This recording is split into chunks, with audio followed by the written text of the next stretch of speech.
Part 34. Dressed as a farm boy, he cheated on his way out of the desert. Author, Delayed Flowering. Chapter 331. Chapter 331, Those who are close to red are red. This village is called Zhenjiazhuang.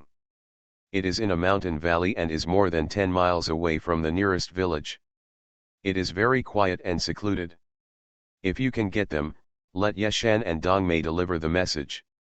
You are too young now, it will not be easy. Fuzhong, I will take you for a walk when I have the opportunity.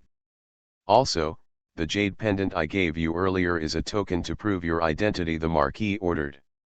Jiyan nodded quickly, knowing clearly in her heart. Let me ask a 3 or 4-year-old child, no matter how smart he is, who can easily develop a heart of obedience. Instead, maintain a sense of mystery and slowly start with small things. Over time, it will become more convincing. Especially for these craftsmen, starting from the technical point of view can help them focus more. As for skills, with the space in the small courtyard and the confidence of half a house of books, it is not a problem at all. Of course, this is all for the future. For the time being, she still wants to be a child and enjoy her happy childhood. Some things can be redone or repaired, but time will not go back. The childhood she finally regained will not happen a third time.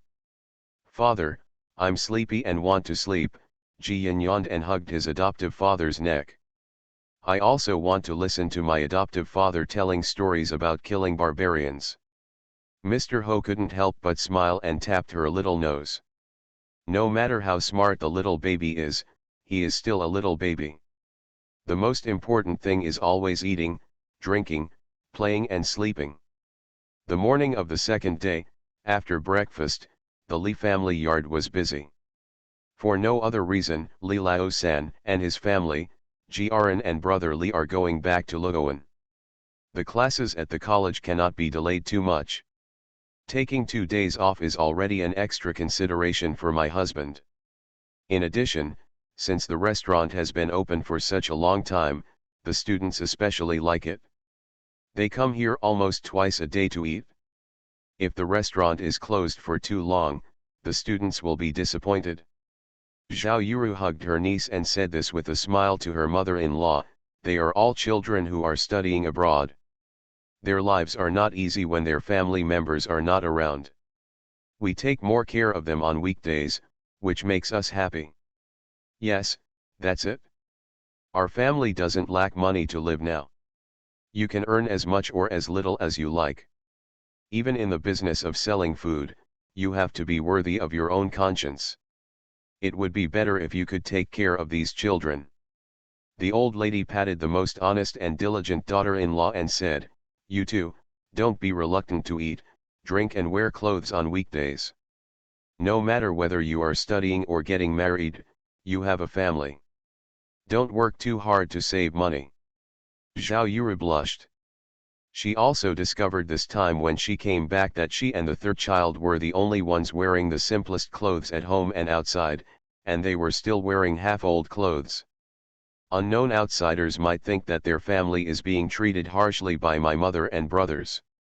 She quickly responded, Mom, I will make a few more sets of good clothes when I get back, and put on hairpins and bracelets as well. That's right, the old lady smiled happily, pointed at the busy Jiehuan and said, Jiehuan is used to living in Luowan. You see, how happy he was after hearing that he was going back. There was a bit of pride in Zhao Yuru's face, and she said with a smile, all the students like the dishes cooked by Jiehuan. Occasionally, Jiren is busy, or a gentleman from the college orders food, he will go to the academy for a walk. Maybe he goes to the academy a lot now. I see that his temperament has become more lively, and he has been reciting poems and writing with brother Li recently. Okay, those who are close to vermilion are red and those who are close to ink are black. I made the right decision when I opened a shop in Luowan. Yeah, family fun is not the material for reading, but it's always good to learn a few more words. GXC has been studying well recently. Don't worry about it. This guy also takes good care of brother Kat and Jian, and he acts like an older brother. The mother-in-law and daughter-in-law talked a lot, and they were both reluctant to separate, but they still had to set off early on the road. After all, there was still more than 40 miles away from Diluan. The family sent the carriage away, and until the carriage disappeared, the old lady was still looking around, and finally sighed. When life was poor, children and grandchildren were still around. Now that life is better, it is not easy to make ends meet. She turned around to take her granddaughter back, and found that the locks she was playing with were very delicate, so she asked, "Who knitted this for Funiu?" "The craftsmanship is so good." Jiyan rolled her eyes and smiled but refused to say anything. Struggled to the ground, "Grandma, I'm going to play with my aunt." After saying that, she ran to the Kui family yard. The old lady smiled helplessly, "This child is so old that I can't control her anymore. The thresholds of several yards are about to be flattened by her." Tao Hongying was going to the other side of the valley. When she heard this, she comforted her mother-in-law, "Mom, Funiu is smart. Don't worry about it. Let her play by herself. You can rest when you should. I know, you go and do your work. I have nothing to do. I'm going to the vegetable garden to pick some vegetables and dry them in the sun." The old lady waved her hand and asked her daughter-in-law to go to work quickly. "Today's weather is very good. The fruit orchards on the mountains are not in bloom, and the melon orchards have been picked clean. There is nothing to be busy with except the valley." Therefore, it was rare for people in the village to have leisure time. After talking to the village chief, many people went into the city together. Hoya and Li Laosi quietly took people to Yunhe town, intending to see how the corn and potatoes were being grown. Seeing that the autumn harvest was about to begin, he had to know it well before reporting it to the emperor. Li Yong tried his best to make up for his pregnant wife. Instead of following her, he borrowed the Li family's carriage and took Huanayang to the city to buy things. In the past few months, after being baptized by the flames of war, he is no longer the frail young master of the Yan family. Not only is he much taller and has a tanned complexion, but he also has the toughness of a soldier when he walks and talks. Even if you are an acquaintance, you will definitely not recognize him if you don't identify him carefully. Hui Niang wore a curtain hat. Due to her pregnancy and supplementation, her figure was no longer as slim as before, and she even had a hunky back. This couple looks very good together, just like an ordinary civilian couple, and they are not afraid of revealing their secrets. On weekdays, the Li family takes great care of Madame Hui, not only giving them food every now and then, but also a lot of cotton suitable for making clothes for their children, needlework and various other supplies. In the past few months, Huanayang has not been idle. The children's bedding, hats, clothes, shoes, and socks have been prepared for a long time. Li Yong, a father, wanted to do something for his child, but he had nowhere to start. He finally decided to buy 2 pairs of bracelets and 2 longevity locks for his child. Huanayang is already very happy to have her husband by her side, not to mention that they go shopping together and collect things for their children, which is really sweet. The young couple chose a small silver building and went in. They picked out the items and spent more than 30 taels of silver. Li Yong suggested, "Yesterday, for Funiu's birthday, you gave her a dress, but I haven't given her anything yet. This girl is a little money lover, wait until I pick out a gadget for her." Of course Huanayang agreed, so Li Yong pointed to a string of gold fruit beads and asked the shopkeeper to take it out and take a look. This kind of bead string is very popular in the city recently. Most of them are hollow fruits of various colors made of gold and silver, strung together in a bunch, with colorful tassels underneath, hanging on the little girl's waist, which is festive and beautiful. The price is a bit high, after all, it is made of gold and silver, and the workmanship is exquisite. Madame Hui was distressed that it was not easy for her husband to earn military salary, so she said, "Our children are still young, so it is better to take away the gold bracelets and leave only 2 long life locks. End of this chapter. Dressed as a farm boy, he cheated on his way out of the desert. Author, Delayed Flowering. Chapter 332. Chapter 332 Sensible children are adorable. Li Yong refused. How can it be done? Our children cannot be wronged. Don't worry, I have money on me. In addition to the salary, I killed 2 barbarian leaders before and got 100 taels, which is enough. Hui Niang didn't say anything, but the shopkeeper was very excited when he heard Li Yong talk about killing barbarians. The military master has just returned from an expedition with the Marquis of Xinting. I heard that you won the battle and killed the barbarians until they cried for their fathers and mothers. Li Yong was amused and replied, we did win the battle, but we don't know whether the barbarians cried for father or mother, because we couldn't understand what they said. The shopkeeper and the boy, as well as the customers buying things in the room, all laughed. The shopkeeper was enthusiastic. Master, whatever you buy today, I will give you a 10% discount. Our family also came from the north, and we were chased by barbarians on the road. My mother couldn't bear the torture and passed away. I really hate the barbarians. Thank you so much, Master Jun, for killing the barbarians and avenging everyone.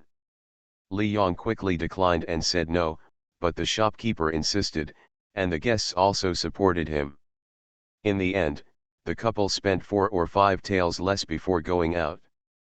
Hui Niang swept away her usual depression, her eyes were filled with a bit of brilliance, and she reached out and took her husband's arm. In the past, I didn't like you to be a soldier. It's not that I thought it was bad, I was just worried about your safety. But not anymore. My husband is proud of me and my children to protect our country and fight on the battlefield for the people of Tianwu to live and work in peace and contentment. Li Yong smiled brightly, with big white teeth, and ran out to bask in the sun. Don't worry, your husband will be a general in the future, and he will fight for your life to get his wife back. The couple smiled so much alike, so sweet that passers-by couldn't help but look over. Fortunately, Hui Niang noticed it in time and quickly retracted her hand. Blushing, she urged her husband to go home quickly. The young couple bought 2 more roasted chickens, 2 boxes of snacks and sesame candies on the way, then got in the carriage and headed out of the city back to Sujintan. The naughty boys in the village did not go to school in the afternoon. Each of them took a slingshot and drilled around in the orchard. The euphemistic name is driving birds away, but it is actually just playing and being naughty. Seeing a carriage coming back from the village, they all ran down the mountain to watch the excitement. Li Yong took sesame candies and a box of snacks and gave them to Jia and Jiaxi, and said, you share these and eat them. Don't worry about Fu Niu. I'll leave an extra box for her. Jia and Jiaxi took the boys to thank them, and then ran away like a swarm of swarms. Li Yong helped Hui Niang enter the Li house. The old lady was chatting with Mrs. Kui, while Jiyan was lying on the mat aside and thinking about something. She turned over the big red lock and looked at it carefully for a long time. She felt that this thing was not expensive. It could be bought for a few hundred coins in the shop. Brother Jiawen wouldn't want to hide it from the family. Is there anything surprising about this lock of hair? But it is just that the workmanship is exquisite, the style is good, and the weaving is done with care. Honestly. She sat up immediately with a sudden movement. Brother Jiawen blushed fiercely at that time. Could it be that he asked some woman to make these locks? Could it be that Brother Jiawen has a girl he likes? She couldn't help but hugged her grandma's thigh and said, Grandma, I want to go to Luowan. The old lady couldn't laugh or cry when she heard this. She pretended to slap her granddaughter in the face and said angrily, your third uncle and the others have not left for 2 hours. Why are you so angry? The good news is discouraged, this road is not going to work. She was just making random guesses. What if she told her family and made everyone upset, and finally found out that she had wronged her brother? Seeing that her granddaughter was wilted, the old lady felt a little distressed, so she coaxed, "In a few days, the fruits on the mountain will be ripe. Grandma will take you there again. Then, you can send a few baskets of fruits to your third uncle and the others, okay?" Okay, Jiyan could only agree. She thought carefully that Jia Huan's brother had always been honest, so he probably wouldn't cause any trouble. It would be too late to go and have a look in 7 or 8 days and ask his brother properly. At this time, Huaniyang and Li Yong came in. "Fu Niu is coming, I'll buy you some snacks." Huaniyang smiled and waved to Jiyan, who immediately ran over. "Master, you're back." Li Yong was afraid that the good news would touch his wife's belly, so he quickly stepped forward and hugged her. "Uncle, there are good things here too." While talking, they arrived under the eaves of the corridor. The old lady quickly gave up the large and stable rattan chair and helped Hui Niang sit down. "Hui Niang is tired, please sit down for a while. You have 2 children in your belly. Well, Dr. Zhang said that you are afraid of premature birth, so you must be careful." "Auntie, I know, there are carriages on the road, and we haven't walked a few steps." Madame Hui sat down and gave the snack box to Jianyan. Jiyan opened the box and chose soft and easy to melt snacks. She first gave a piece to Grandma, and then divided it among Mrs. Kui, Hui Niang, and Li Yong before holding the box and eating with a smile. Who could not love such a sensible and filial child? Everyone ate snacks, their smiles were warm, but their hearts were sweeter. Li Yong took out the bunch of golden flowers and fruits and said, "Fu Niu, my uncle is not as powerful as your father. He didn't capture anything good as a birthday gift for you. I can only buy this small thing for you. You can wear it and play with it." Old Mrs. Li felt sorry for him that it was not easy to make money, so she complained, "Mother Hui has already made dresses for Fu Niu, why are you spending money to buy this? Hey, all the kids in the city are wearing them, so we Fu Niu can't miss them either." Li Yong smiled and gave the good news. Jiyan looked at her grandma with bright eyes, prompting the old lady to knock on her forehead. "Take it, it's okay if I don't agree, your eyeballs are stuck to it." Jiyan quickly thanked her and hung it on her waist. The shiny golden fruit bunches make a crisp sound when shaking, which is really fun and beautiful. The good news was running around happily, and everyone laughed, making the afternoon even more lively. That night, Mr. Ho and Li Laosi stayed in Yunhe town and did not come back. Li Yong slept one night. When he got up early, he saw that Huaniyang's belly didn't look like she was about to give birth, so he planned to go back to the dock to bring some food and drink to his close friends and take a look at how things were going in the camp. Even though the battle has just been won and the Marquis is famous in the army, there is no guarantee that someone will have other ideas and make more eyes and ears for the Marquis. It must be right. Before leaving, Li Yong went to Li's house to say hello.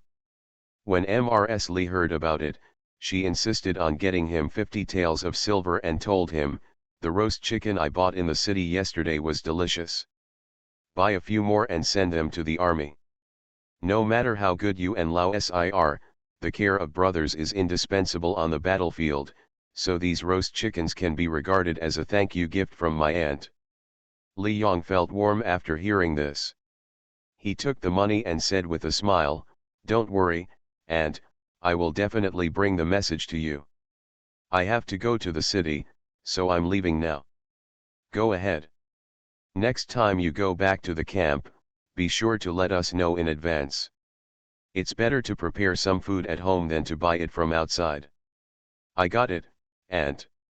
Li Yong rode his horse and soon arrived at the gate of the city. He saved the horse and went to buy roast chicken. When the roast chicken shop encounters a big customer, the 50 chickens freshly baked are immediately wrapped up. Li Yong saw that the 50 taels were not spent, so he bought another basket of steamed buns, and finally collected 2 baskets. He went out of the city to get the horse, hung it on both sides of the saddle and ran to the dock. He was so focused on the camp that he had no idea that someone was watching him from a distance when he entered and left the city. But just as he was riding away, two carriages rushed towards Broken Gold Beach with great momentum. The third update is here. Friends, let me say a few words about the update time. Hwawa is a mother. She has to pick up her children in the morning, noon, and evening. I usually code in the morning and revise and check for updates in the afternoon. The time is almost never too early.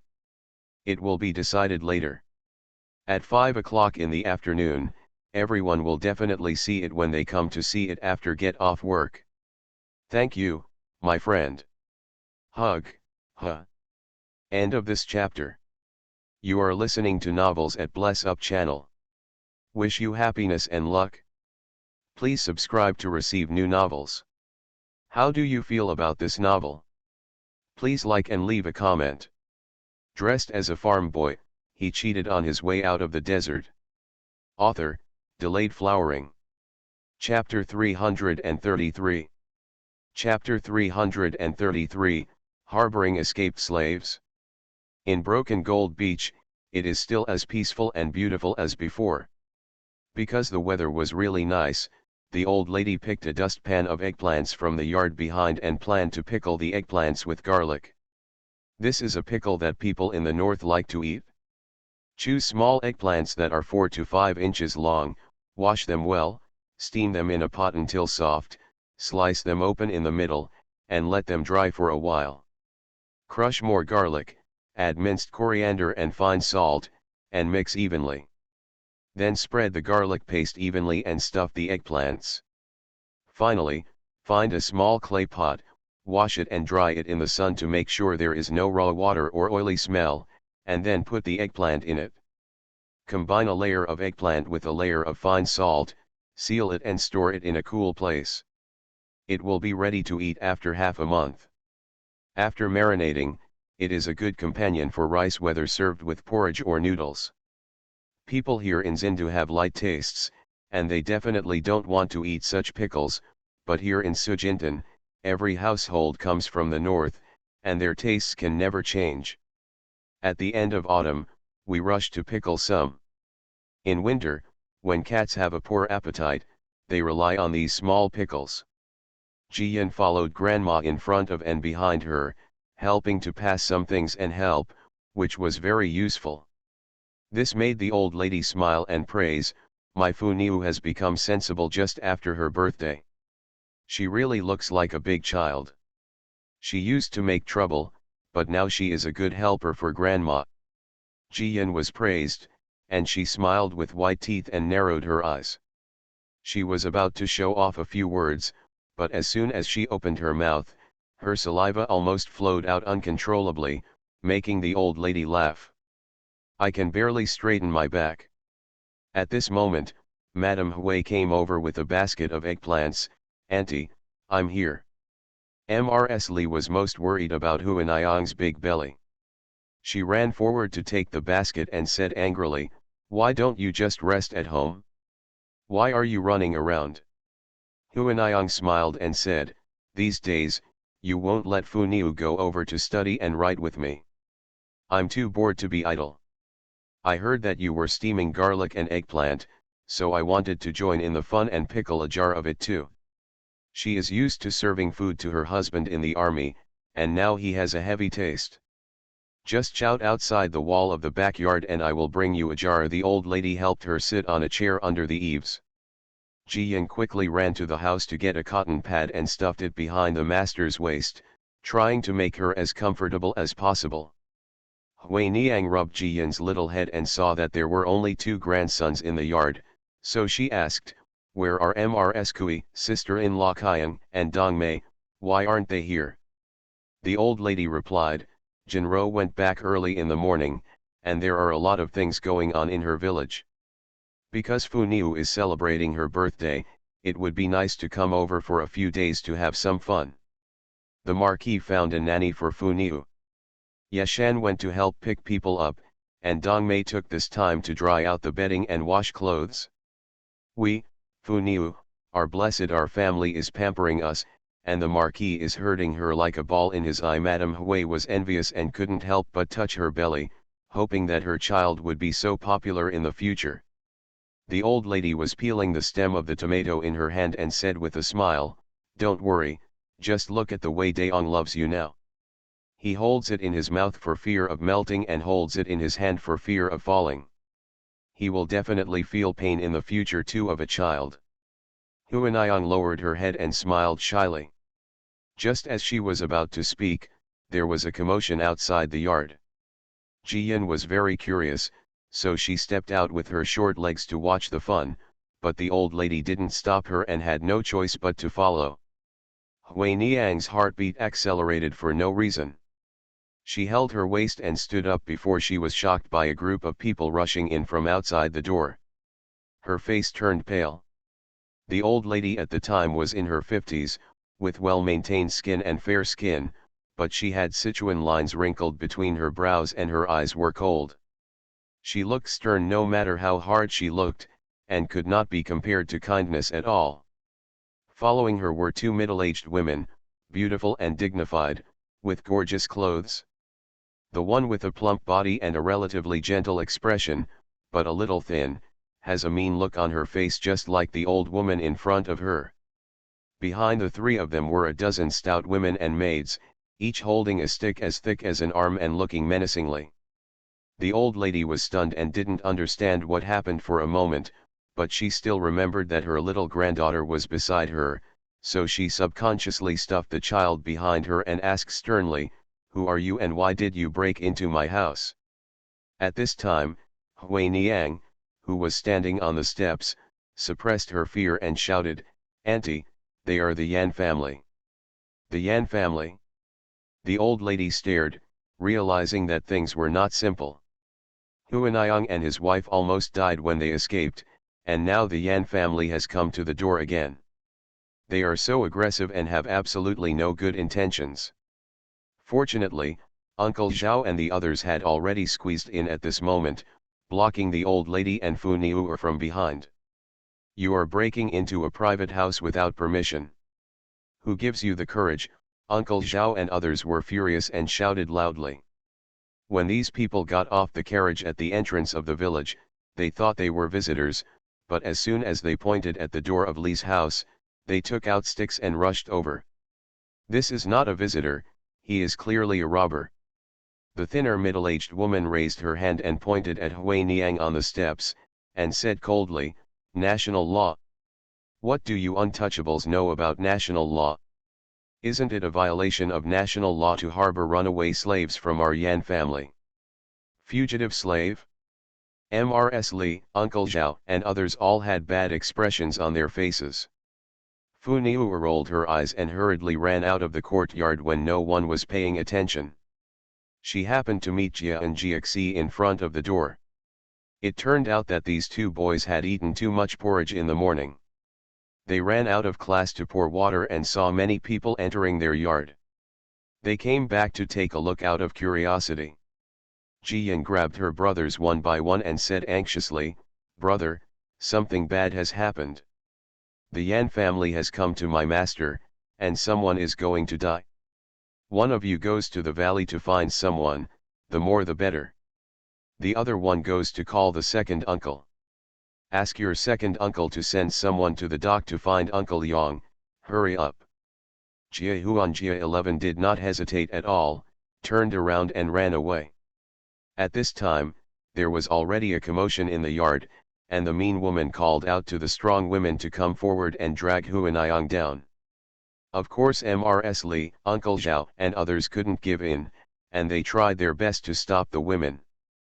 But there were too many women. They stopped most of them, but two still went up the steps. Huanayang protected her belly with one hand, picked up the herbal teapot on the small tea table with the other hand, and smashed it over. The two women were annoyed when tea was poured into their faces, so they stepped forward to tear them apart. Jiyan was frantic with anxiety, but he was young and couldn't help at all. Luckily, Dongmei turned over and jumped over from the wall. As soon as she saw the situation, she ran forward and kicked him hard. The two women touched Huanayang's sleeves, but they were suddenly kicked away, causing Huanayang to stagger and fall to the ground. The old lady hurriedly ran to help Huanayang and asked repeatedly, "Huanayang, how are you? Are you hurt?" Huanayang's face was so pale that there was no blood at all. She gasped hard and comforted Mrs. Lee, "Auntie, I'm fine. Let someone find your husband and come back." "Husband, find your husband." "Okay, okay, don't worry. There are so many people in the family who will protect you. Just take care of yourself and your children. Don't worry. Don't worry." The old lady was scared out of her mind. Madame Hui was pregnant with 2 children. If something happened, it would be 1 corpse and 3 lives. End of this chapter. Dressed as a farm boy, he cheated on his way out of the desert. Author, Delayed Flowering. Chapter 334. Chapter 334, Being Strict and Shameless. The 2 women who were kicked down the steps were holding their stomachs and whining non-stop. They killed people, the Li family killed people. It's really unreasonable to harbor fugitive slaves and then kill them. Uncle Zhao and others' noses were so angry that the sky was clear and the sun was shining brightly. They were confusing right and wrong, and they were not afraid of thunder. The old woman had been silent, but now she gave the mean woman a wink. The mean woman immediately shouted, "Ms. Cheng Huanayang on the steps is a runaway slave from our Yan family. Today we are here to capture the runaway slave. You, the Li family, must protect her and refuse to let her go, right?"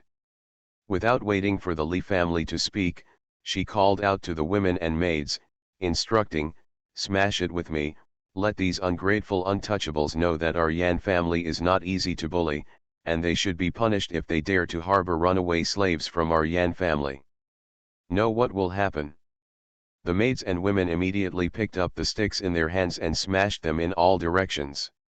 The small pottery jars filled with water, the wooden buckets used to fetch water, the jars in the corners, and the pots and pans in the stove were all smashed into a mess in the blink of an eye.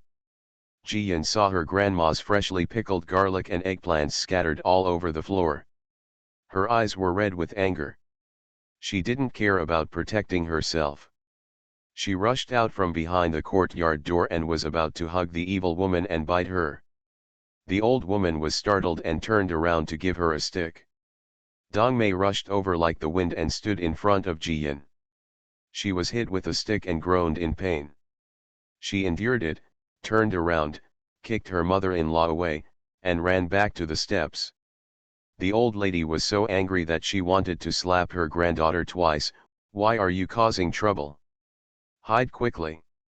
"Woo, Grandma just pickled the garlic eggplant, Daddy loves to eat it." Jiyan wanted to say she was reluctant to part with it, but as soon as she opened her mouth, tears fell down. She hugged Dong Mei and cried loudly, "Auntie, does it hurt?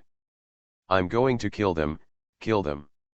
Dong Mei didn't take it seriously and comforted the little girl, "Don't be afraid, Fu Niu, Auntie doesn't feel any pain at all."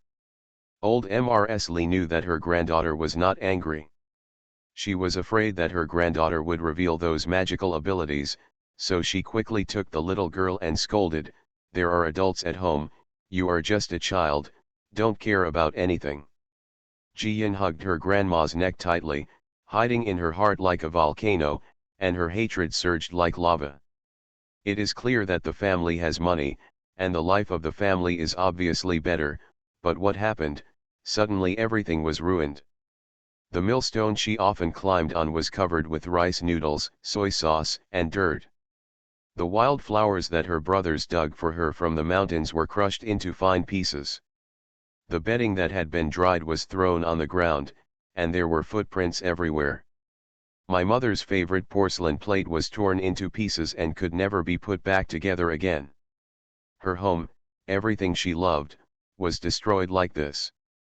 The old lady is not distressed, but her granddaughter is more important than anything else.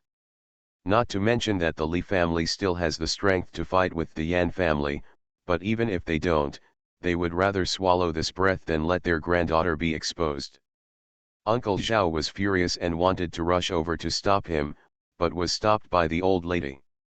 Protect Hui Niang first, don't let them hurt Hui Niang, the rest is not important. What they broke today, let them recover as they are tomorrow, it is almost impossible. Otherwise, our Li family will file a lawsuit and let Yan everyone knows what regret is.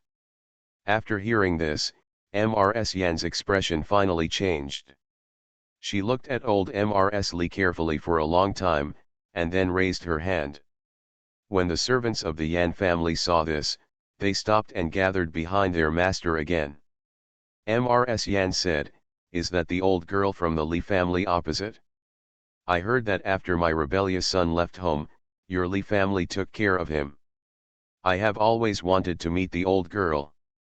"Thank you very much." Old Mrs. Li sneered and pointed at the mess all over the yard. "Our Li family is a small family with short knowledge.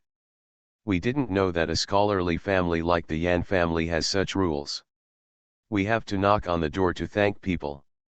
And, don't call me an old girl, I can't afford it, I don't have a sister who lets dogs commit crimes."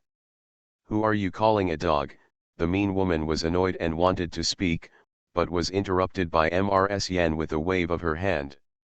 "My second daughter-in-law is impulsive and anxious to capture the escaped slaves." For a moment, she lost all control. "That's true, they're just small items. I'll throw in a few more taels of silver for you later, so you can just buy new ones." She paused for a moment, then raised her finger to Hui Niang, her eyes full of hatred. "But we must catch this escaped slave today. This cheap maid used charm to lure my youngest son to run away from home, causing us great harm. The family is constantly quarreling, and now she is secretly pregnant with the blood of our Yan family. If she is not captured and dealt with, our Yan family will never have peace." Huanniang was so ashamed and angry that she retorted loudly, "You lied, I am the wife of your husband Mingzi." Mrs. Yan took out a piece of deed paper from her sleeve and said, "This is the deed of sale you signed." Everyone in the Li family changed their expressions. Those who have sold themselves are slaves. If the Yan family insists on taking Huanniang away, the Li family really has no reason to stop them. It doesn't make sense at all. Huanniang almost leaned her whole body on the pillar to ensure that she did not fall down. She gritted her teeth and argued, "When my husband brought me into the Yan family, you lied to me and told me not to embarrass my husband. As long as I signed the deed of betrayal, I would become a member of the Yan family. Giving birth to my husband's eldest son would naturally allow me and my husband to live a good life. But after I signed the contract, you immediately caught me and gave me drugs, saying that I was a maid of the Yan family and that I would be beaten to death according to family law if I climbed into my husband's bed. You are just a bunch of snakes and scorpions. You lied to me first and my children came last. But you didn't expect that my name in the household registration is Hui Niang, the wise Hui. Because I have liked vanilla since I was a child, my family called me Hui Niang. This Hui of Cao Mu, even if it was signed by me, it is not in my name. I am not a slave of the Yan family, you have no right to take me back." The expressions of the Yan family members finally changed. Madame Yan looked like she could eat someone. "Bitch, how dare you fool me?" Everyone in the Li family breathed a sigh of relief. The second wife of the Yan family had been infertile for many years. Now she looked at Huanniang's big belly. It was irritating to her eyes, so she shouted, "Mother, this is so hateful. What are you waiting for? Grab her and drag her back. The third brother is for the sake of her belly, I will definitely go home." After saying that, she yelled at the servants and women to come forward and him away. Uncle Zhao and the others are all disabled veterans, either missing arms or legs. No matter how fierce they are limited. The old lady wanted to protect her granddaughter and block Huanniang, but she couldn't take any action. Only one Dongmei could withstand the attack, but her fists were no match for the four. There was danger all around, and everyone was forced back by the women of the Yan family. The old lady simply pushed Huanayang and Jiyan into the main room and closed the door tightly. Jiyan was in a hurry, for fear of her grandmother beating. She lay on the door seam and looked out. The stones in the space had floated, and she would fall in the yard at any time. She wanted to smash all the Yan family members, their brains would burst, their bones would be broken, and their tendons would be broken. Fortunately, Li Lauer finally arrived at this time. As soon as he entered the yard and saw this, he bent down and took out a dagger from his boot, and rushed towards Mrs. Yan, who was wearing the most luxurious clothes. Mrs. Yan did not expect that someone would appear behind her. She was caught off guard and her hair was pulled aside and her neck was cut with a sharp dagger. She screamed in shock as blood flowed down from her body. The Yan family members were frightened out of their minds. They wanted to come forward but did not dare. They could only shout loudly, "Old madam! Let us go, madam! Presumptuous! Who are you? Put down the knife quickly!" The fat woman, the eldest lady of the Yan family, finally became anxious and stepped forward and said, "It's all a misunderstanding. Let my mother go first, and everything will be easier to talk about. What a nonsense, a group of you bullied my mother and smashed up my house. What's the misunderstanding, are you blind?" Li Lauer was so angry that he severely cut Mrs. Yan's neck with the dagger in his hand, causing her to scream in pain. End of this chapter. Dressed as a farm boy, he cheated on his way out of the desert. Author, Delayed Flowering. Chapter 335. Chapter 335, Stay with me until the end. The Yan family were so frightened that they all backed away and did not dare to step forward, for fear that Mr. Li would use more force and directly cut off the old lady's head. Li Lauer still felt uneasy and shouted loudly to the boys at the gate of the courtyard, "What are you doing standing still? Fight back! If anyone dares to fight back, I will cut off the old guy's neck." Jia and Jiaxi was waiting for 20 or 30 boys and girls. Their eyes were already red, and they rushed in like little tigers after hearing this. Punch and kick, bite when you open your mouth, and let whoever you catch just let go.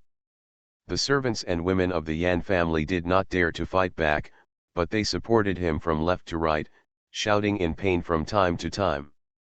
The village chief, Lu Biatu, Tao Hongying, and others finally ran back from the valley.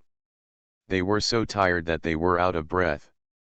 Seeing this, they became confused and became furious. They didn't care what was going on and beat the Yan family. The women pulled out their hair, grabbed it with their upper hands, and kicked them their chests. The men didn't want to kill anyone, so they gathered poles and sticks and surrounded them.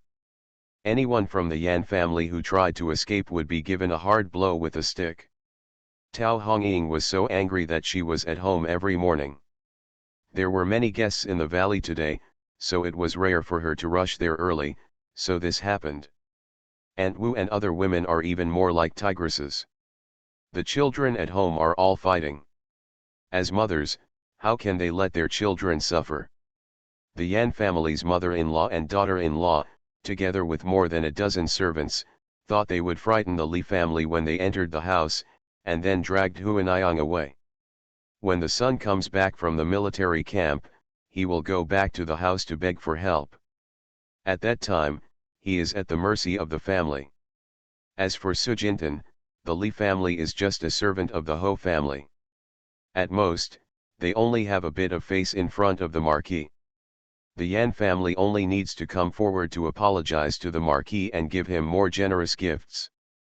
After all, Huanayang was a runaway slave of the Yan family, and the Li family was harboring her, so she was at fault first. But they didn't expect that the Li family was so tough. Not only were they not afraid, they also protected Huanayang with all their lives. In the blink of an eye, the situation in the yard was reversed. The Yan family, who had been showing off their power just now, were beaten so hard that they cried like ghosts and howled like wolves, rolling to the ground like gourds. Mrs. Yan's hair was pulled by Tao Hongying, and her head was pressed into the broken sauce vat and dipped again and again. She still lacks the dignity and stability she had before, and she can't even make a sound when she cries. The arrogant Mrs. Yan Er was being ridden by Aunt Wu, who slapped her from left to right, causing her to scream like a slaughtered pig.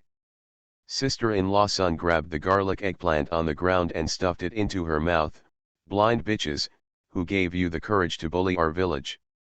You don't even ask, I've even killed wild wolves. Are you afraid of you bitches? Tickle them so hard that they will bloom all over their faces. Let the whole city see what will happen to them for daring to bully us. Broken Gold Beach, the village chief's face turned livid with anger. When he saw a servant girl trying to run away from him, he threw out a pipe of tobacco. When the pot was scraped, the servant woman screamed in pain. This year, Huanayang lived in their house. She was diligent, responsible, gentle, and filial. Not to mention that the old wife had more smiles on her face and was in good health. Even he regarded Huanayang as his own daughter. The old couple were looking forward to Madame Hui giving birth to a baby so that they could hold a fat baby. Without thinking, just by wandering around the valley, these cruel women almost dragged Hui Niang away, and even smashed the Li family so badly. What is the Li family? He is the benefactor of everyone in the village and the backbone of the village. The Li family has been bullied, and no one in Broken Gold Beach can agree to it even to the death. The more he thought about it, the angrier he became, and he shouted at the women, "Hit me as hard as you can, as long as you can't kill me. Even if you beat me to death, I'm not afraid. The worst is, let's pay for one life in Sujintan." Outside the courtyard, guests from the valley gathered. Just now a boy ran over and shouted a few words, and all the villagers ran away. They thought something big had happened and came running out of curiosity. Unexpectedly, it was really lively. Li's yard was smashed, the woman rolled into a ball.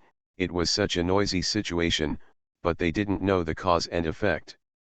Li Lauer had already let go of the dagger, pushed Mrs. Yan into the crowd, and said loudly, "Here's another one."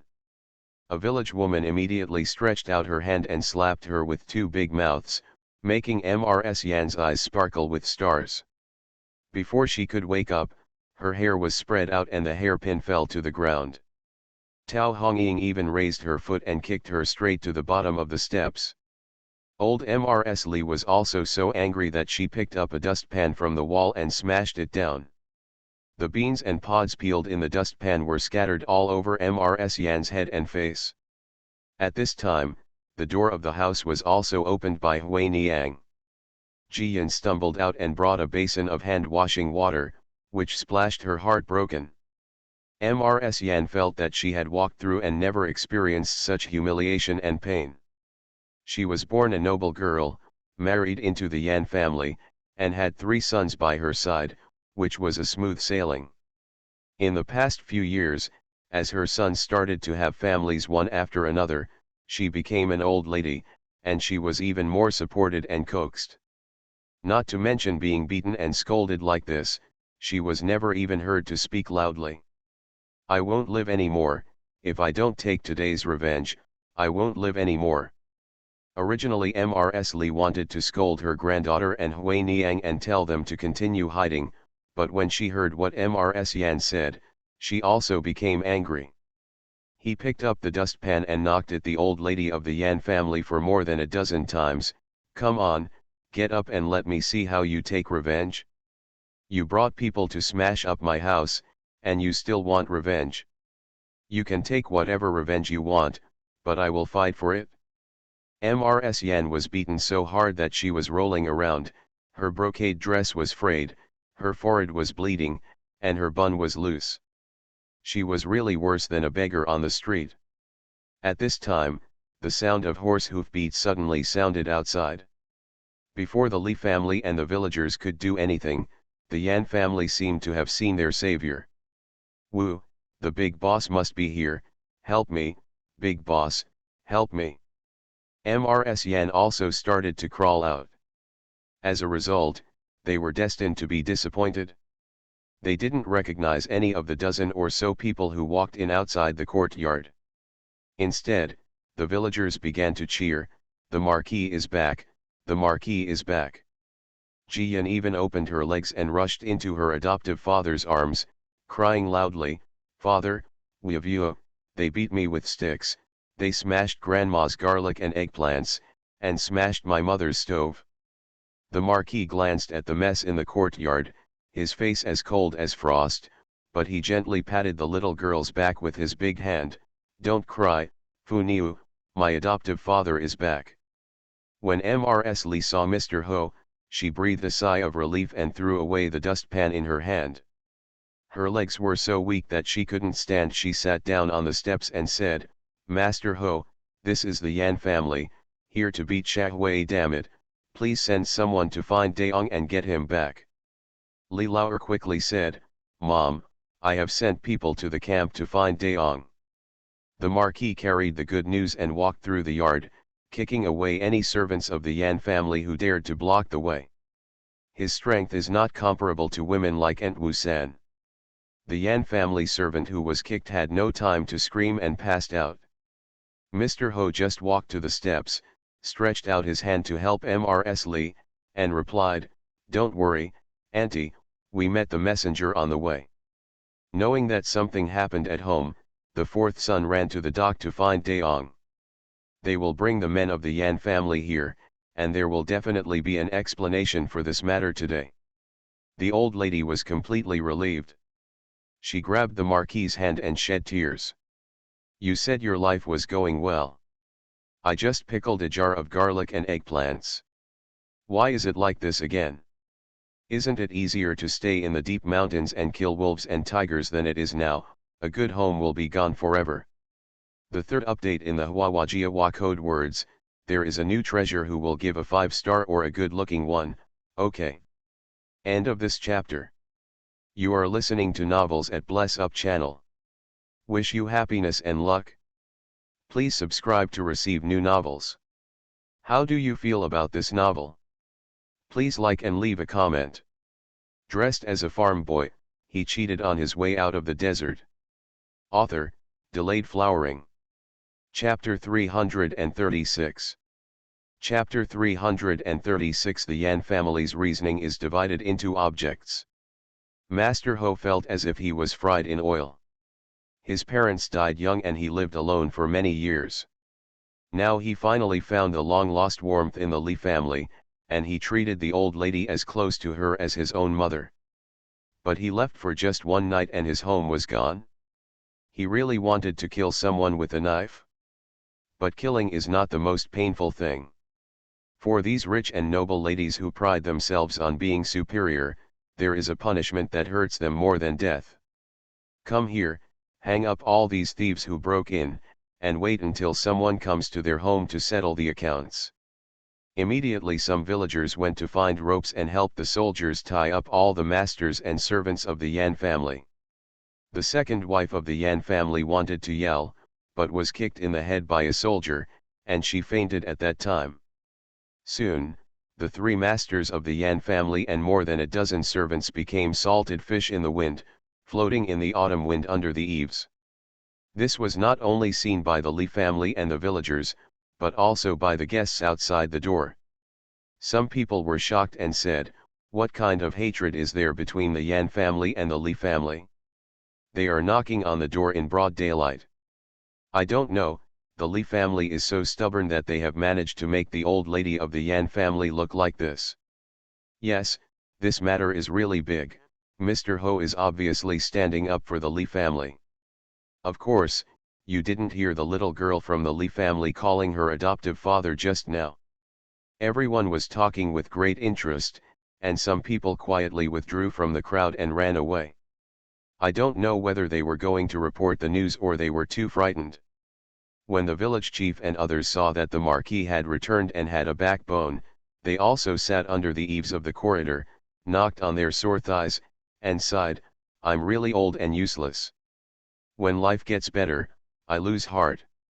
It turns out, when we were fighting wild wolves in the mountains, it didn't matter. Now we are just a bunch of women. We can't beat them, but our legs are weak. They are really useless. The main reason is that these people are too arrogant and cruel. Madame Hui is pregnant with 2 children. If they drag her away, the 3 girls will die. Yes, there is a child as young as Fu Niuer, and they can hit her with such a thick stick whenever she wants. If it really falls on her head, will Fu Niuer still be alive? Several old men are all afraid of the future. They are half buried in the ground. They are really not afraid of death, but they are afraid of not being able to protect Huaniang and Fu Niuer. The old lady thought about her granddaughter running around just now, and she was so scared that she wanted to nag her a few more words. As a result, Jiyan hid in the Marquis's arms, not daring to raise his head. I don't know whether he was frightened or afraid of being scolded. Of course the old lady can't say anything anymore. The safety of her granddaughter is more important than anything else. Tao Hongying helped her mother-in-law sit down and choked with sobs. "Mom, it's all my fault. I shouldn't have gone to the valley early today." "What are you talking about? You are doing serious business, how can you stay at home all the time? Besides, they are bullying our family as a small farmer, so they come so blatantly to smash and rob people. Even if you are at home, you can't stop them." The old lady clapped her daughter-in-law's hand and sighed. If we were one of the rich families in the city and there was an official in the family, they wouldn't dare to be so arrogant. Maybe they would pretend to come to the house to recognize their relatives and trick Hui Niang back and deal with her later. I always worry about our family's 3 points. But look, they come in and find excuses to smash things up. This is because they are resentful of our family for taking in Daong and Huaniang, and they are taking the opportunity to threaten our family. Everyone nodded, feeling that what the old lady said made sense. The Yan family never felt that they were at fault. They didn't feel that the family had forced their son away, but they felt that the Li family had instigated their son to be like this. There is no reason to explain to such a family. Of course, the Yan family understands the truth and does not bother to talk to ordinary people like the Li family. Master Ho gently patted the little girl in his arms, his eyes even darker. "Auntie, tell me what happened just now." The old lady cheered up and recounted in detail the words and deeds of the Yan family when they came in. Uncle Zhao, Dong Mei, Li Laoer, Tao Hongying, and others added some supplements and quickly restored the whole thing. The more people talked, the more angry they became, and they wanted to slap the Yan family again. At this time, Li Laosi and Li Yong worked hard and finally came back. Li Yong's hair was all scattered. He dismounted and rushed into the yard. The mess in the courtyard, the angry villagers, and the mother, sister-in-law, and slaves hanging under the eaves made him a little confused. For a moment I forgot which foot to step on. Li Laosi didn't care about this, strode forward and knelt at my mother's feet. "Mom, are you hurt?" The old lady was already much better. When her son asked this question, her nose became sore again. She held back her tears and said, "Don't worry, Dong Mei and the villagers are protecting her with all their strength. No one in the family was injured. It's just that, the house was not hit. Looks like it." Li Laosi felt as if there was a piece of cotton stuck in his throat, and his eyes were bloodshot with hatred.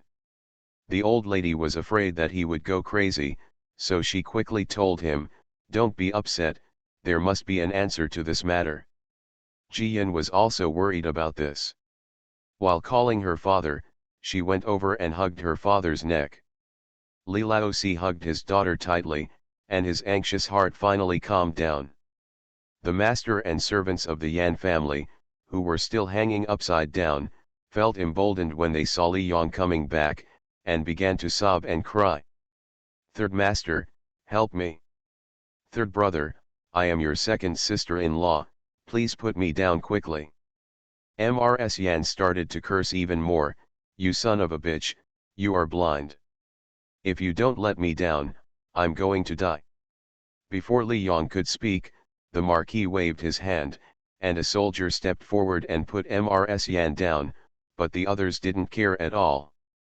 Li Yong hesitated for a moment, then stepped forward to help his mother, who was in a state of embarrassment. When he saw her face was bruised and swollen, he asked, "Mom, what's wrong with you? How did you find yourself here? Why can't I come? You said that died and you wanted to become a monk. I cried so hard that I went blind. But you actually lived a small life here and became someone's son. Are you worthy of me? Right?"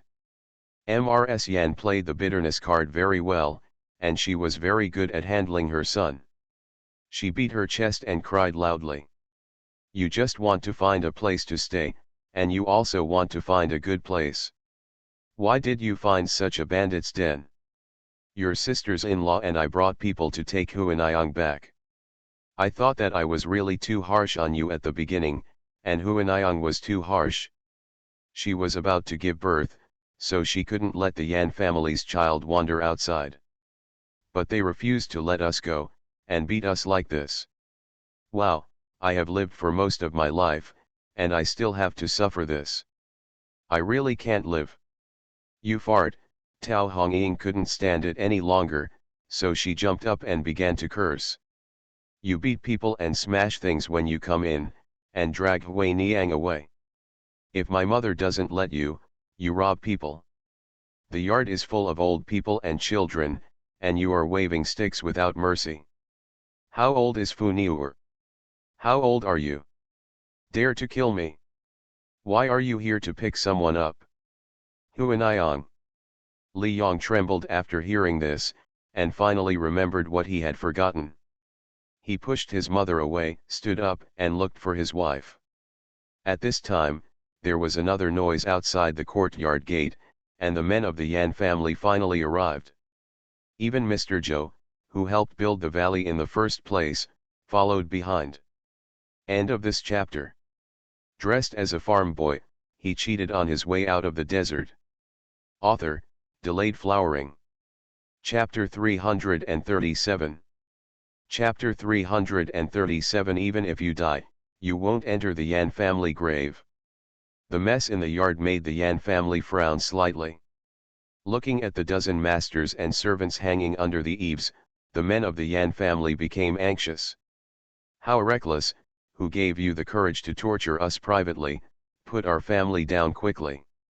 There is no king's law anymore, how brave you are." It's a pity that everyone in the yard looked at them coldly, and no one made a move. Mr. Yan, who was walking at the front, was quite calm. He held back his anger and carefully looked at everyone in the courtyard, and then his expression suddenly changed. He hurriedly stepped forward, bent down, and saluted, "Master Marquis, I don't know that Master Marquis is here, so I'm rude." Mr. Yan and Mr. Yan were also a little surprised. They put away their anger and stepped forward to salute in the same way. The Marquis sneered, played with the horsewhip in his hand, and said sarcastically, "Master Yan is so majestic. Who in the entire Zindu does not know that Broken Gold Beach is my village, and you, the female members of the Yan family, come here to beat and injure people? Then you rush. Yes, they are shouting like this. Why, I went on an expedition once, and everything changed in Zindu. If I hadn't gone to the palace to see the emperor the day before yesterday, I would have thought that the Yan family had made the decision in Zindu. How disrespectful." The Yan family looked bad, but they had to lower their heads. "The Marquis is joking, it's all a misunderstanding." "Misunderstanding? Not necessarily. If I hadn't been here today, would you have planned to destroy the Li family again?" The Marquis used his horsewhip to tap the man hanging upside down under the eaves of the corridor, and said, "I cannot use my power to suppress others like your Yan family. You deal with the family affairs first, and we will talk about it later." Mr. Yan was also 60 years old. His grey beard was blown by the autumn wind. At this time, he squinted his eyes and guessed that the Marquis did not look like he was telling lies, so he felt a little more at ease. He boasted that the Yan family still had some dignity and that the Marquis would never embarrass them too much, so he looked frightened on his face, but in fact he was not very worried in his heart. He turned his attention to the embarrassed old wife and the two daughters-in-law who were hanging up. He saw that their skirts were turned up, and their underwear was blown by the naughty autumn wind from time to time. It was really embarrassing. He raised his hand and slapped his youngest son hard. "Naijan, what else do you want to do? You lied to your family and said that the wretched maid died and you wanted to become a monk. Now you come here to stir up trouble. What evil did the Yan family do to give birth to you, a beast?" Li Yongsheng accepted the slap, and he was also cold-hearted. He glared at his father and brothers and asked, "You knew in advance that mother brought people to kidnap Huanayang, right? When Huanayang was given medicine, you were there watching from the side. Hui Niang is now 8 months pregnant and is about to give birth. You still want to kill her, right?" Old Master Yan didn't care about his son's questioning at all, and cursed, "A lowly maid, who crawled into bed and got pregnant, will only bring shame to our Yan family. If we don't get rid of them, our Yan family will become Tianwu's in the future a laughing stock. The Yan family's reputation has lasted for 100 years. You fart." Li Yong couldn't hold it in any longer and became furious. "The Yan family has a reputation for farts. You have never even passed the imperial examination in your life, and you just relied on your grandfather's legacy to donate a job. To my elder brother is a prostitute who spends all his time and is a jealous drunkard. He is not even a scholar. The Yan family prides itself on being a scholarly family. Hui Niang and I are officially married by a matchmaker. My father-in-law presided over the marriage, and there are so many people in the mines to testify that she is my official wife, not a slave of the Yan family. You just hate the poor and love the rich, so you forced me to marry and pave the way for you. How shameless." That day, Madame Hui was drugged and I was beaten half to death. When we escaped from the house, we said that we would have nothing to do with the Yan family from now on. I joined the army and killed many people and made great achievements, just to not be manipulated by you. But why can't you let me go? Just because you gave birth to me and raised me, am I going to be driven by you like an animal?" The more Li Yong spoke, the more desperate he became.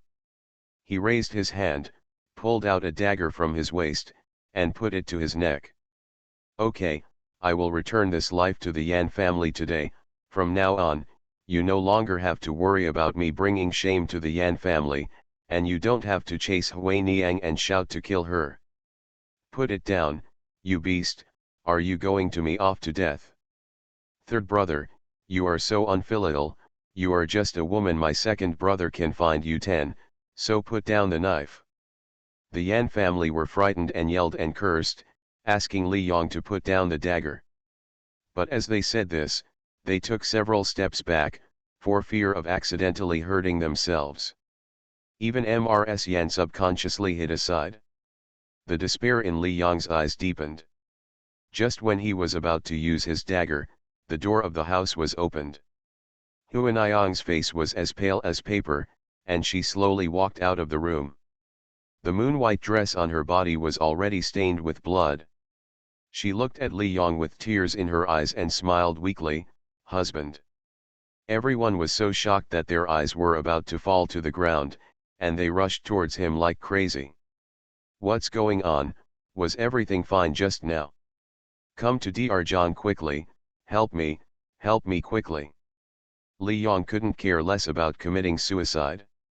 He quickly ran to the door and hugged Huanayang directly. "Hui Niang. What's wrong with you? Don't scare me. I'm back, I'm back." Huanayang trembled with her lips, stretched out her blood-stained hands, and gently touched her husband's face, her tears falling down like broken beads. "Husband, they broke in and wanted to drag me back to the city. They said our child was a bastard. They wanted to trick you back and lock you up. If I didn't leave, they said I was a runaway slave and that my aunt's family was harboring runaways. Slave, I want to put them all in jail. They pulled me and beat me with sticks. I fell on my stomach. Husband, my child and I are going to die, and you are the only one left. What should we do? Husband, if we die, don't bury us in the Yan family cemetery. I won't do it, wife of the Yan family, I'm scared. No. No way. Li Yong stared hard, hugged his wife tightly, and cried to the sky, there is no Yan family, no Yan family. My surname is Li, I am not a Yan family, and neither you nor your children are Yan family members' family. Huanayang, you can't die. It's me. At this time, Dr. Zhang was carried in from the outside by Li Laozi, who was yelling and kicking him at the same time.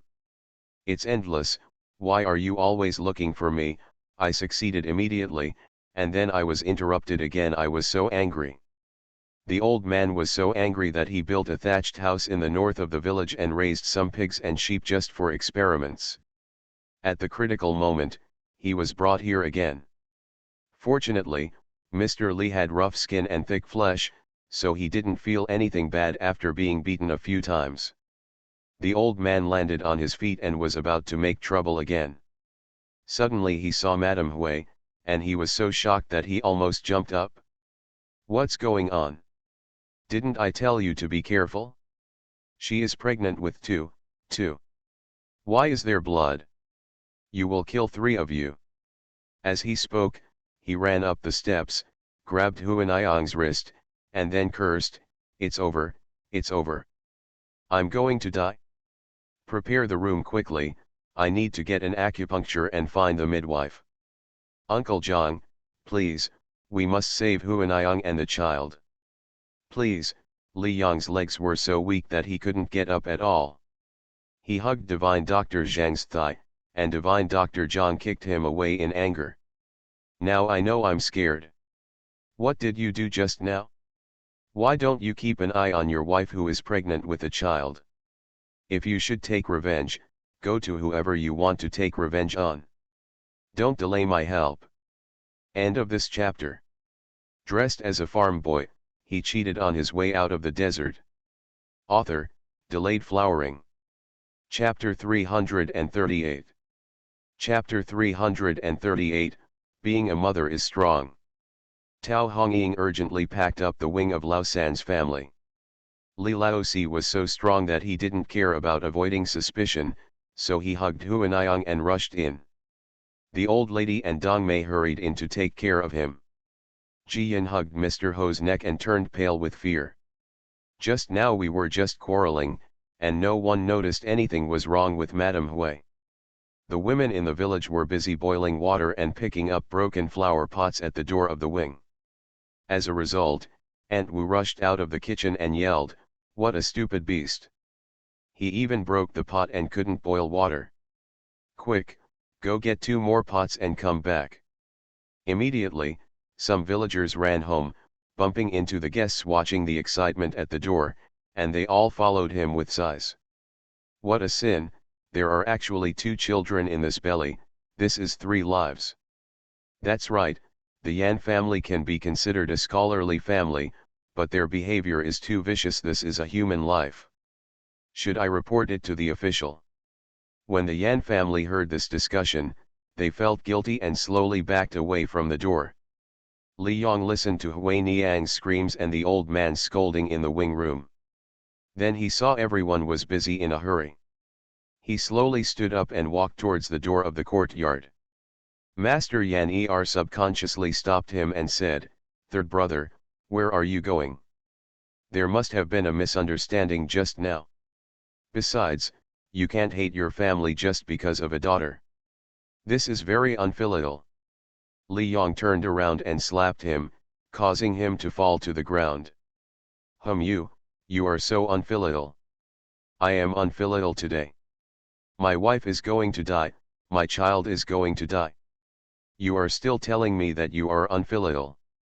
Okay, I will go to the palace gate to beat the drum and complain to the emperor, even if I die, drag you all to hell.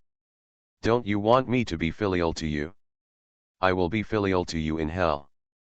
Mrs. Yan was so angry that she wanted to curse, but when she saw her son's eyes full of hatred, he suddenly trembled, as if he had stepped off a cliff, and his heart felt empty. It's over, my son was driven crazy. If the appeal fails, the son will probably kill the whole family with a knife to avenge his wife and children. He subconsciously raised his hand, pulled his son away, and said, "You can't do this, you can't destroy the Yan family. Split the clan, let's split the clan. Separate you from the Yan family immediately. No one will interfere with your marriage again." Before Li Yong could respond, Mrs. Yan struggled and ran forward, shouting loudly, "No, we can't separate clans." Old Mrs. Yan angrily pushed her to the side and cursed, "Idiot, if you fail to succeed, you will fail. You said you came to pick up people, why didn't you pick them up properly? Now people are going to die, no clans are divided, waiting for the family to be destroyed." Mrs. Yan still wanted to speak, but Mr. Yan covered her mouth. "Mom, please stop saying a few words, or my third brother will go crazy." Mr. Yan rarely made a decisive decision and asked for paper and pen. At that time, he wrote the document for dividing the clan, signed it and stamped it with his fingerprint. Master Yan and the second master did the same, and then gave the document to Li Yong. Li Yong held the document and burst into tears. If he had been crueler and divided the clans like this, what happened today would not have happened. He rushed to the window of the wing and shouted, "Huanayang, look, I got the documents. The clan has been divided, and they can no longer control us. Huanayang! Huanayang!" In the room, Huanayang bit her handkerchief, her face was covered with sweat and tears, her hair stuck to her cheeks, and she was feeling dizzy. Hearing this, her eyes finally became a little brighter. Dr. Zhang took a pill, dissolved it into water in a bowl, brought it to Hui Niang, and whispered, "You are so cruel, you even risked your child. You have been bleeding for so long without saying a word. Wait until Daong goes crazy before he comes out. He has made up his mind to leave the Yan family, and you don't have half a life left. Drink the medicine quickly. This medicine will temporarily increase your strength and give birth to the child soon. Be careful, if you delay it any longer, the child will be stunned." Huanayang spit out the handkerchief, drank the potion in one gulp, and then looked at Mrs. Li, Tao Hongying, and Dong Mei. All three of them had shocked faces. She smiled bitterly and gasped, "Aunt, I'm sorry, I didn't mean to hide it from you. As long as my husband is not cruel and as long as his surname is Yan, my child and I will never have a good life. I can endure it for my husband, but not for kids." Okay, don't talk, we understand." Mrs. Li wiped her tears and stepped forward to hold her hand. "Mother, for the sake of your children, you must be cruel. The Yan family is a place for eating people, and Daong is soft-hearted. If you are fooled and go back, you and the child will never have a good life. Auntie, I can't help you, I can't help the family, I've caused trouble to you." Huanayang's stomach started to hurt again, she screamed and held the old lady's hand tightly, "Auntie, if I live, I will repay Li for the rest of my life. Home. If I die, I will live in the next life. Don't say anything depressing, the baby is waiting for you to work hard, hurry up and give birth to the baby well." The old lady was also in tears, gritting her teeth and encouraging Madame Hui. "If something happens to you and the child is born, he will have to live in the hands of the stepmother and be beaten and scolded by the stepmother. You have to live, you must live.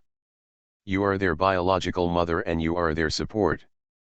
Hui Niang's eyes turned black in pain, and she couldn't even scream in the end. Shanai Zhang was supposed to go out. No matter how old he is still a man. But at this time, he didn't care at all. He quickly took the golden needle and pricked Huanayang's body a dozen more times. Outside the window, Li Yong was kneeling on the ground, his head resting on the wall, crying almost to death. Hui Niang, he shouted one after another, as if weeping blood.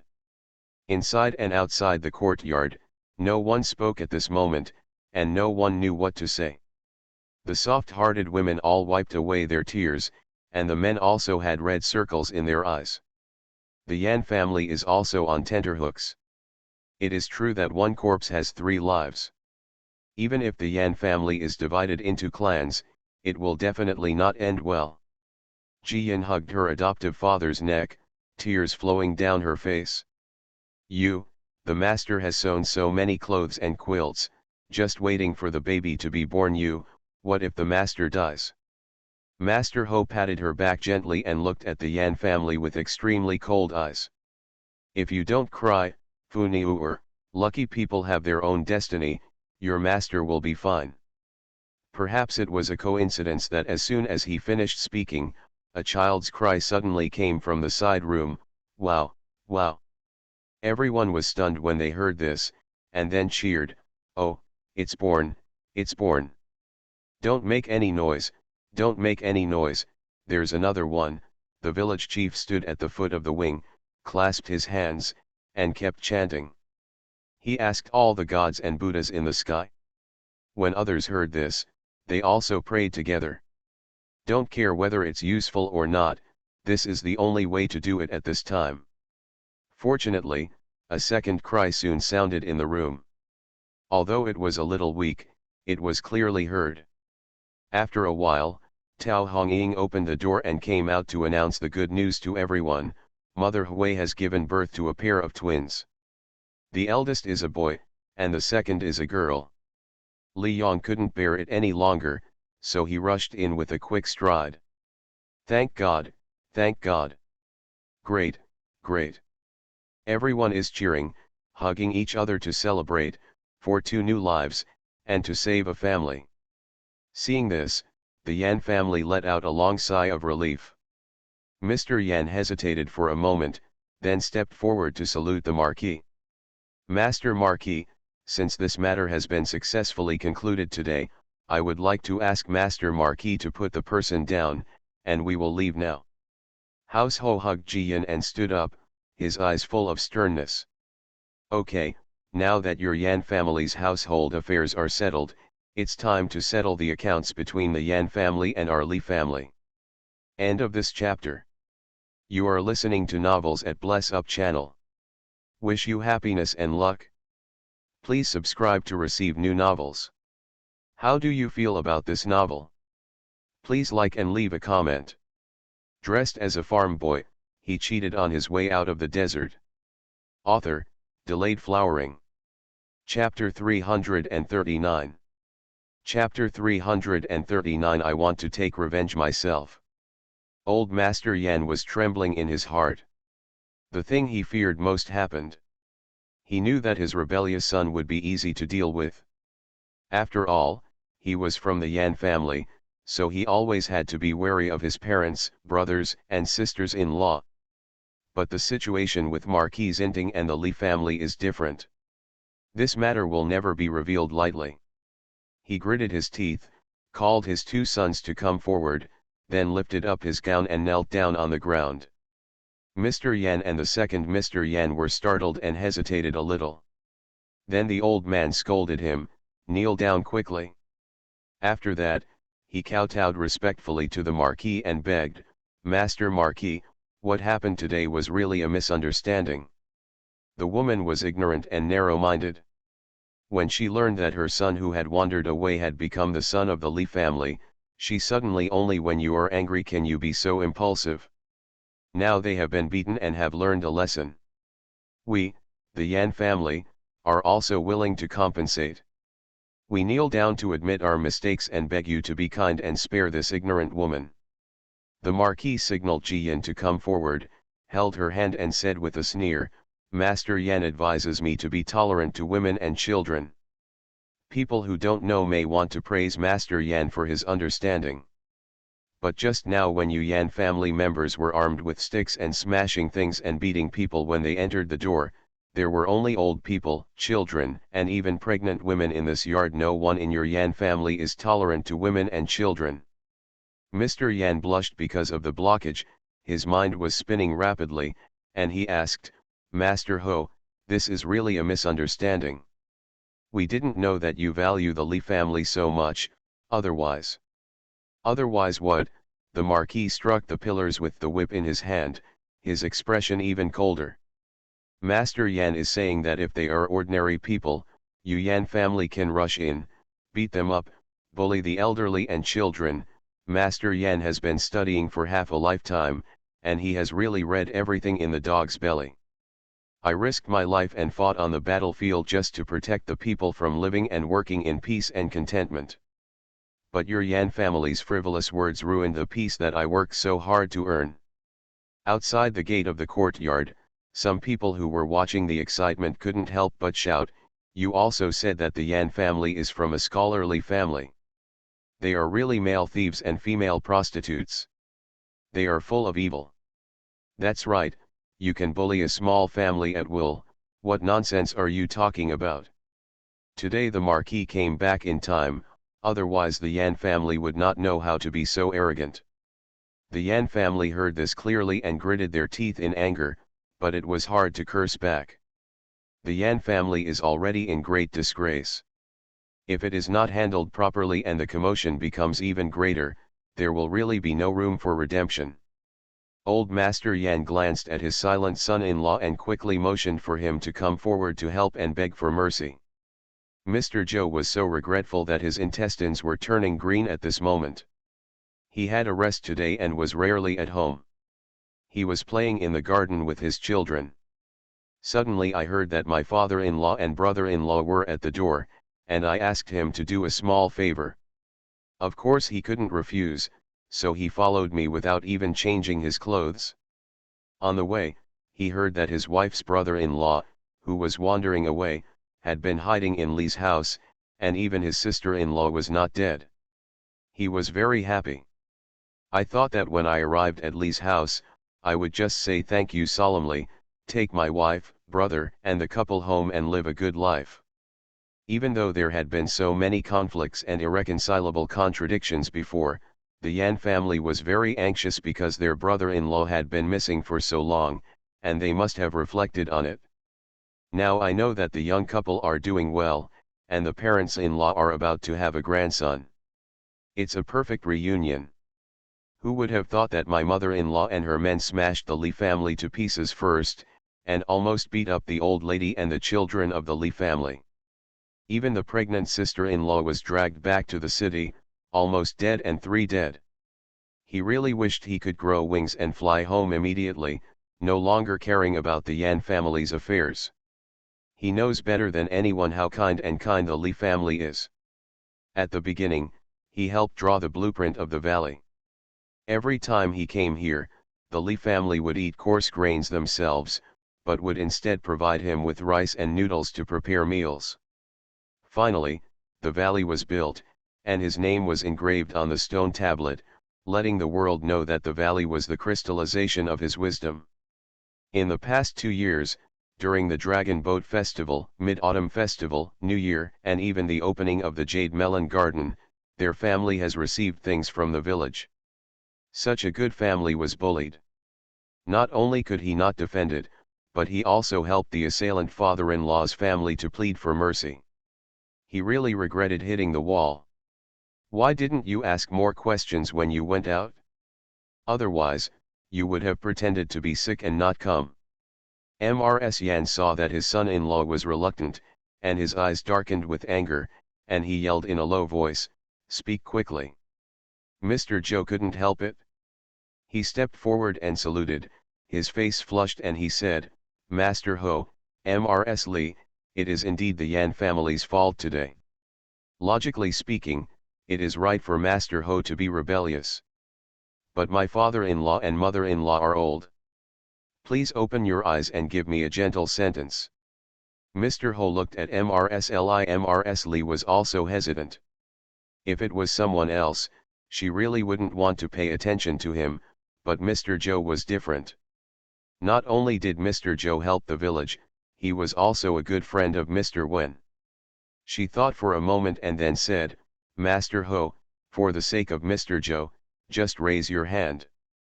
The Marquis asked again about the good news, "What does Fu Niuer say?" Ji Yan shook his head, "Father, I don't want to forgive them. They smashed up my house, beat me and my grandma, and almost killed the master. They are bad people, and the bad people should be eradicated. Otherwise, what will happen if they come to harm our family again in the future? Eradicate the root of the problem. The faces of the Yan family were dark and ugly, but the Marquis burst out laughing, hugged the little girl, and praised, "Yes, that's how it should be. If it's useful to make amends, why do you need a saber? Blood debts must be paid with blood." Jiyan was sitting upright in his adoptive father's arms, his big eyes full of anger and coldness. "Father, I was hiding behind the door just now. I saw them holding sticks and smashing up my house. They also beat my grandma and master, and Grandpa Zhao, who lost their arms and legs. They also wanted to bully them, so I wanted to kill them all.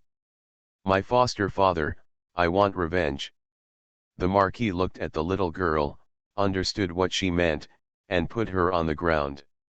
"Go, let it go, your adoptive father will support you, don't be afraid of anything." Jiyan turned around and entered the house. Everyone was confused when they saw it. They didn't know what a little girl was going to do and what she could do. But Mrs. Li suddenly understood and subconsciously tugged on Mr. Ho's sleeve.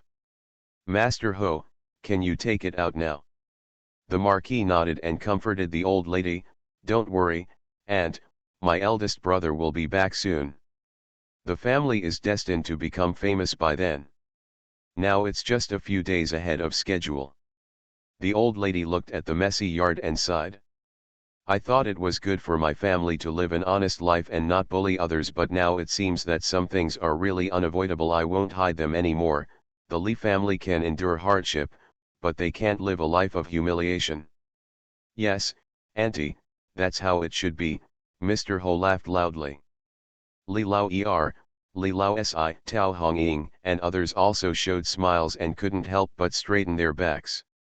The Li family does not cause trouble, but they are never afraid of trouble. Today, the Li family has been recognized by the world again, so let's start with the Yan family. The Yan family was confused when they saw it. They didn't understand what was happening to the Li family. A flash of disdain flashed across the eyes of Mr. Yan and Mr. Yan, and it disappeared in an instant. Even if the Yan family is at fault, the Li family also has the Marquis as their backer, but in the end the Li family is a poor family, so what can they do to the Yan family? End of this chapter. Dressed as a farm boy, he cheated on his way out of the desert. Author, Delayed Flowering. Chapter 340. Chapter 340, Keep Your Eyes Open. At this time, Jiyan walked out of the house, holding a box in his arms. She walked up to the Marquis and his family, glanced at the Yan family coldly, and then opened the box, revealing the bright yellow color inside. "Ah!" everyone gasped in unison, and then their legs went weak and they fell to their knees. Edict. What the little girl from the Li family brought out was actually an imperial edict. The Marquis took it and read it out personally. "By God's blessing," the Emperor's edict says. There were 200 to 300 people inside and outside the courtyard, all with their foreheads pressed to the ground, so they could hear clearly. Each word was like a spring thunder exploding in their minds. Especially the Yan family, everyone was bombarded with stars in their eyes. Princess Kangal. The fiefdom is 20 miles around Broken Gold Beach. In other words, what they smashed was not a small farmer's household. They broke into the princess's fiefdom, smashed up the princess's mansion, and bullied the princess's parents. A woman hanging upside down under the eaves of the corridor even rolled her eyes and fainted. She was the one who almost broke the princess's head with her stick just now. "It's over, dead." Dong Mei moved a chair, and the Marquis handed the imperial edict to Jiyan. Jiyan hugged the imperial edict and sat firmly in the big chair. Old Master Yan's face was already ashen. He was just a 5th-grade idler, but the Princess of Kongning was a 2nd-grade princess, and she also had the real power of the fiefdom. "Princess, our Yan family is too ignorant to recognize the power of Mount Tai. This is really offending. Please, princess, please consider my rebellious son. No, I don't want to watch, Jiyan interrupted him when he started speaking. Her childlike voice was delicate but somewhat majestic. You smashed my house, I will take revenge. Old Master Yan is so anxious that it really won't work for him to reason with a child. At this moment, Good News has already asked for reinforcements. Father, give me your personal soldiers. Okay, the Marquis took off the token from his belt and handed it to Jiyan. Jiyan immediately raised his token and shouted loudly, "Here comes someone." Immediately, dozens of soldiers standing outside shouted and knelt down on one knee. The subordinate is here. Jiyan pointed to the people hanging upside down under the eaves.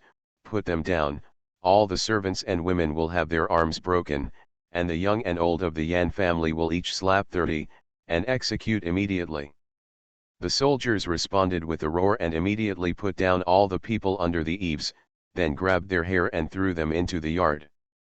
With 2 long benches together and arms stretched, there is no need to find wooden sticks, just use the ones brought by the Yan family. Click. Click. The servant women were hung up for a long time, feeling dizzy and nauseated. As soon as they landed, before they could react, their arms were broken, causing them to roll on the ground and scream in pain. There is no more ferocity than before, waving sticks and chasing old people and children. Well done, well done. The villagers were very relieved to see it and wanted to clap their hands and applaud. Aren't you arrogant? Aren't you bullying us ordinary people? I'll beat you to death. Let you remember that we, Broken Gold Beach, are easy to bully. We, Funiur, are now the princess. Keep your eyes open and see if you dare to knock on the door again. The villagers didn't know that the Li family had hidden the imperial edict. They were also very surprised just now, but more importantly, they were ecstatic. In the past, they always looked forward to the Marquis staying in the village for a few more days. Firstly, they sincerely respected the Marquis, and secondly, they felt that having someone to support them would give them more confidence in their lives. Just like today, if the Marquis were in the village, the Yan family would not dare to be so arrogant. Now it's good, Funiur is the princess, and the entire Broken Gold Beach, including the nearby big locust tree, and the big and small Wangchuang, is his own territory. They were so happy that they wanted to cry. From now on, no one will dare to destroy Hinton's ideas, and no one will dare to bully them anymore. They traveled thousands of miles to get here, and this time, they took root completely. The old and young in the village became more and more excited as they thought about it, and many of them smiled and wiped away tears. Soon, every one of the dozen or so servant girls in the Yan family had their arms drooped. The soldiers were also serious. The Good News didn't say which arm to break, so they broke both the arms of Yan's servant. This is why I would rather work more than leave anyone behind. Seeing this, the Yan family were so frightened that they almost peed their pants. Especially Mrs. Yan Er, who crawled and hid behind her husband. But Mr. Yan Er still wants to hide. How can he serve as a shield for her? It's a pity that no matter how they hide, it's useless. The soldiers quickly stepped forward and cut off their arms. Unable to find the bamboo board, they took off their shoes and shined a thunderbolt on their faces. Mr. Yan and Mr. Yan spend their days having fun outside, with a bunch of friends supporting them. When did they ever receive such an insult? They were so hurt and angry that they almost fainted. Mrs. Yanda and Mrs. Yan Er are women, and they value their faces more. 30 palms to the mouth. If you hit them, your face will be rotten.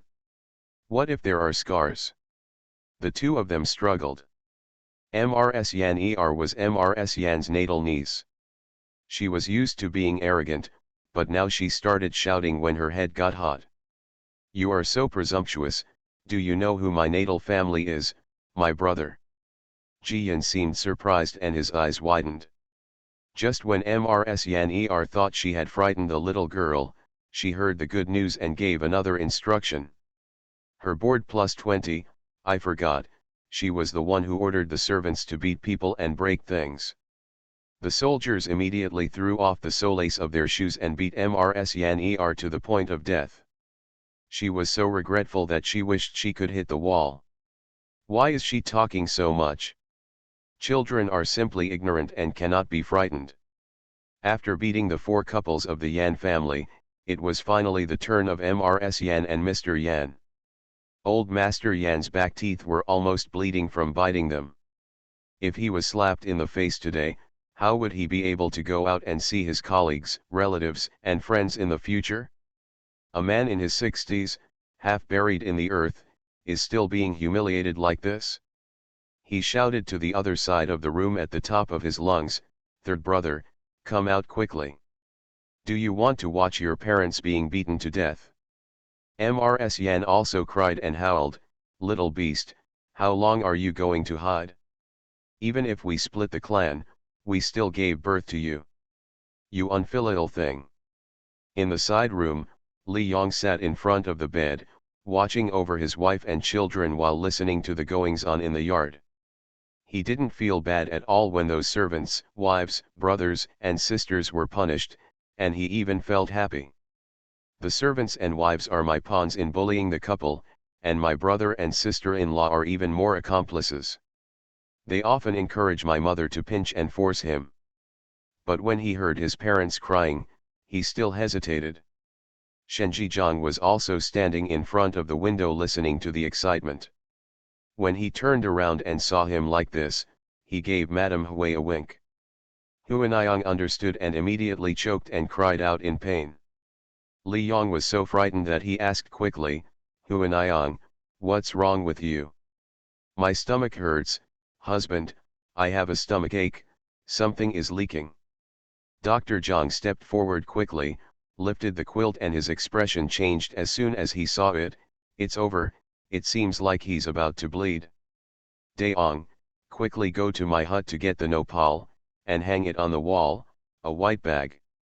Li Yong didn't dare to delay, so he rushed out with a pale face. When old Master Yan and Mrs. Yan saw the door of the wing being pushed open, they thought their son had come to save them, and their faces lit up with joy. As a result, my son didn't even look at them, and his shadow disappeared in the blink of an eye. Ji-Yin smiled with her little white teeth and came out to bask in the sun. She kicked her little feet happily and told the soldiers, "Let the fight begin." End of this chapter.